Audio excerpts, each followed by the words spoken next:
नमस्कार मंडळी, स्वागत आहे दीप्तेश डायरी या आमच्या यूट्यूब चॅनलमध्ये। आज आहे आषाढी एकादशी। तर सर्वप्रथम तुम्हाला सर्वांना आणि तुमच्या कुटुंबियांना आषाढी एकादशीच्या हार्दिक शुभेच्छा।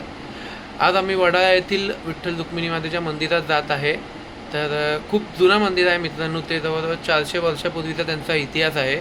आपल्या छत्रपती शिवाजी महाराज आणि संत तुकाराम महाराजांच्या काळापर्यंत हे मंदिर आपल्याला घेऊन जातं। तर चला बघूया ते मंदिर नेमकं कसं आहे आणि पोहोचूया लवकरच तिकडे। सकाळी लवकर उठून आम्ही 5च्या सुमारास प्रति पंढरपूर वडाळा येथे जाण्यासाठी निघालो आणि ट्रॅफिक नसल्यामुळे आम्ही अर्ध्या तासामध्ये मंदिराजवळ पोहोचलो।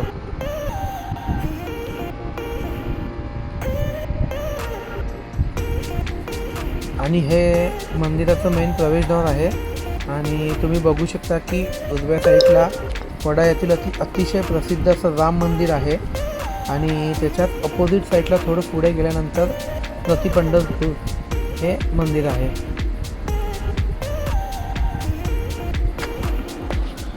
जवळजवळ 2 तास लाईनीत उभं राहिल्यानंतर लाईन जी आहे ती खूप वाढली होती। तुम्ही बघू शकता खूप लांबपर्यंत लाईन गेली आहे आणि हा छोटासा मुलगा वारकरी बनून आला आहे। एक सेल्फी काढून आम्ही मंदिराच्या प्रवेशद्वारापाशी आलो आणि हेच ते मंदिर आहे जे 400 वर्ष जुनं आहे। आणि मंदिरामध्ये एंट्री केल्यानंतर अशा प्रकारचं भजन चालू होतं।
लाईनीत उभं राहिल्यानंतर आम्हाला शेवटी विठ्ठल आणि रखुमाई यांचं दर्शन झालं।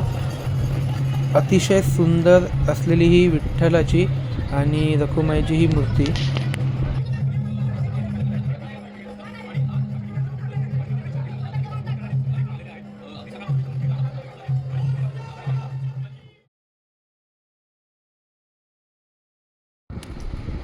या मुलांनी अतिशय सुंदर विठ्ठल रखुमाईची वेशभूषा केली आहे आणि दर्शन झाल्यानंतर आम्ही खूप वेळाने बाहेर पडलो आणि समोरच शाळेतील मुलांची अतिशय सुंदर अशी दिंडी आणि त्याची तयारी चालली होती।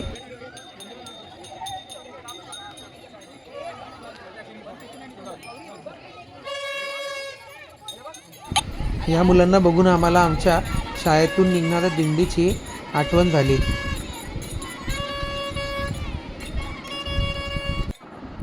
या शाळेतील मुलींना बघून आम्ही तुळस घेऊन एक फोटो काढला। हे श्रीराम मंदिर वडाळा या मंदिराचे हे प्रवेशद्वार आणि आज जाऊन बघूया आपण प्रभू श्री रामचंद्रांची मूर्ती कशी आहे।